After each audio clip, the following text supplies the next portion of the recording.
Coming up, police are sounding the alarm on some apps parents should be aware of. Dedicated to Eastern and Southern Kentucky, this is WYMT Mountain News at 11. Good evening, I'm Steve Hensley. Although there are countless apps, one police department is highlighting more than a dozen they say parents need to know about. From messaging to picture sharing apps, police say this is a good reminder to know what your children are doing online. Grayson Passmore spoke to several parents who say social media use is a major concern. While any app on its own might not pose a threat, Georgetown police took to social media themselves to warn parents of 15 apps they believe are potentially dangerous for children. They don't know how to do anything. You don't see kids out playing anymore. I mean, social media to me is the devil, for real. As a parent, you probably know about Instagram, Facebook, maybe even Snapchat. But every day there are new apps created, and there's some you probably haven't even heard of yet. You know what I mean? Like, I don't know half these apps that are out. I know a lot of parents don't know half these apps that are out. GPD's infographic highlights apps like Kik, a messaging app, Live.me, a streaming video app that broadcasts users' exact locations, and even an app called Calculator%, one of many secret apps that is used to hide photos, videos, and browser history. So for me, I have a concern about the social media, especially on the parents' control. GPD says not to panic though. They say if you don't know what an app is that your child has installed on their phone, then Google it. Do your research, and then you can better deem what is and isn't appropriate. The future is, we will see complicated, especially for the little ones. In Georgetown, Grayson Passmore, WKYT. We'll have a link to those 15 apps Georgetown police are highlighting and more of their tips for parents on our website at WYMT.com. A murder investigation continues tonight in Leslie County. Police say they received a call on Wednesday about a stabbing from the Leslie County Emergency Operations Center. The initial investigation indicates 43-year-old Rodney Bowling of London was involved in an altercation on Oakley Cave Road that led to him being stabbed. He was later pronounced dead by the Leslie County Coroner's Office. His body was taken to the medical examiner's office for an autopsy. Police have not said if they have any suspects. A woman accused of killing her husband in Laurel County had a not guilty plea entered for. A grand jury indicted Yolanda Lomelli on murder and evidence tampering charges. Police say back in March she called 911 saying her husband was shot and possibly dead. Her citation says she did not call for help until her son asked her to. Lomelli will be back in court May 20th. A Knoxville, Tennessee murder suspect is behind bars after police in Corbin say they found him under the influence. Officers responded to a call about a vehicle in a ditch yesterday. That's where they found 49-year-old Michael Merrick. Police later discovered Merrick was a suspect in a murder case. He was taken to the Whitley County Detention Center. A former employee of Pine Mountain Settlement School in Harlan County is accused of stealing nearly $100,000 from the historic school. The Lexington Herald-Leader reports a grand jury indicted 47-year-old Jeannie Crane on one charge of theft.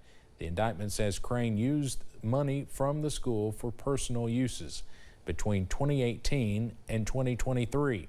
Another former employee, 29-year-old Kaylee Butcher, is charged with fraudulent use of a credit card or debit card owned by the school. The Settlement School is a National Historic Landmark founded in 1913. After some wet weather to close out the work week, we are tracking some drier conditions to go into Friday night. Up on the radar, you can see some showers earlier today, but right now we are trending drier to go into the overnight hours. Still watching out for a few light sprinkles or a light shower moving out of Martin County into Mingo, also into Wayne County, West Virginia at this hour. Nothing too heavy, but maybe a few spotty sprinkles in the Big Sandy Valley over the next few minutes there. Those current readings in the 50s and 60s up to 59 for Irvin, 60 for Jackson, 63 over in Pikeville, 54 in Clay County for Manchester.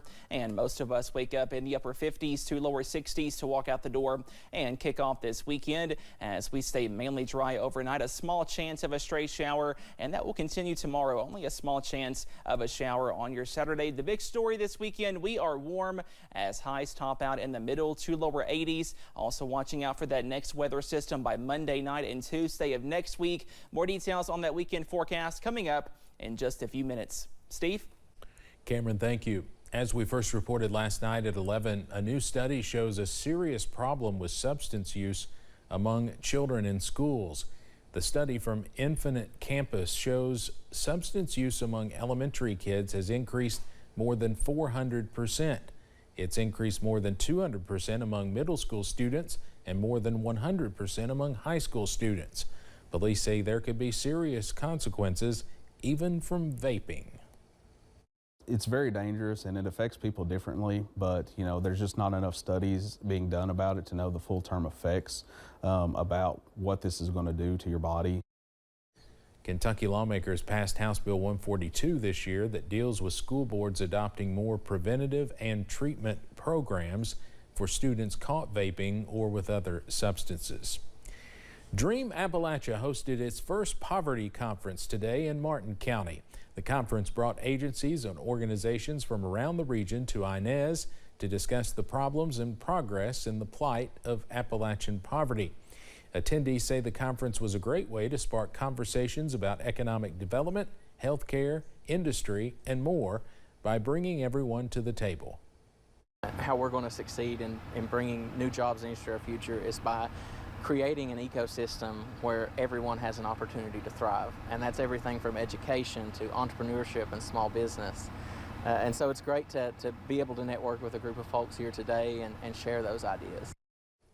The event coincides with this week's 60th anniversary of President Lyndon Johnson's visit to the mountains during his War on Poverty tours. The East Kentucky Leadership Conference also wrapped up today in Corbin.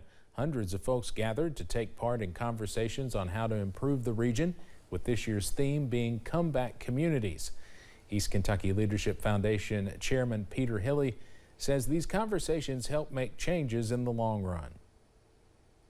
Every year with the conference, we take on an important topic that's timely. Last year we talked about the recovery from the disastrous floods, and this year we're talking about comeback communities. And I think that all of the folks that come to the conference who are just working day in and day out in the trenches, getting this good work done, have the opportunity to come here and get inspired by hearing about successes in other places and getting to share the good work that they're doing. Hilly announced next year's conference will be held in Manchester. Lane closings and width restrictions are set to begin on May 1st along the eastbound lanes of the Mountain Parkway in Powell County. This is part of a bridge repair project near mile point 18.25 just west of exit 18. Traffic will be limited to one lane for 30 days. Loads wider than 12 feet will need to use an alternate route. Governor Andy Beshear announced Kentucky State Police will take applications for Cadet Class 105 starting in November. Accepted candidates will earn $67,000 annually, along with access to an enhanced retirement system and sick leave buyback program. Interested applicants can apply through an online portal by June 30th. Coming up on Mountain News at 11, the latest on Donald Trump's hush money trial and an upcoming trip to Kentucky by the former president. Plus, we are tracking a taste of summer for this weekend. Your forecast after this break.